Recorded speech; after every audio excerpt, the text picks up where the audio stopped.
the three sources of law. They are the Constitution, which are the documents that created our nation. They are the high-level supreme law that says this is how society operates, this is how our democracy and our politics operate, and these are the rights that all the citizens have. That's the highest level there, the Constitution.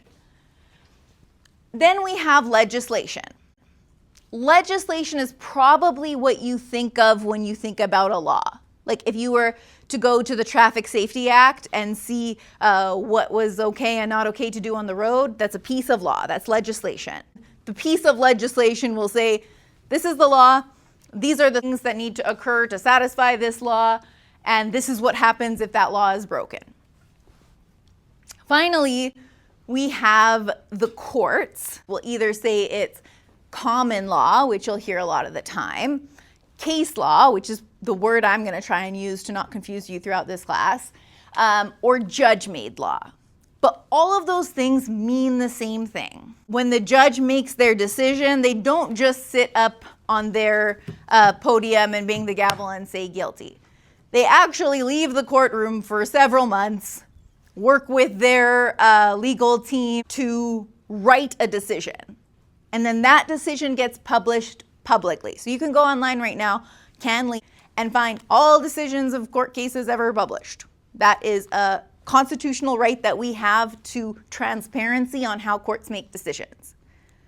And so what that means, since we have this body of all written decisions ever made, is those start to inform what the law is. So for example, if we're going with the doctor death example, I have that manslaughter case where in this case, the doctor was found guilty.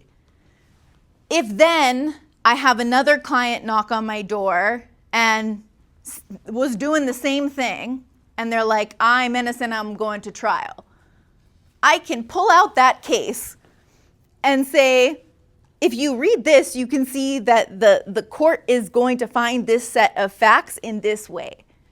Because a court has to make decisions that are consistent with the law and with case law, so with previous decisions. And so what that means is every time a case is decided, we have a little bit more information about the state of the law.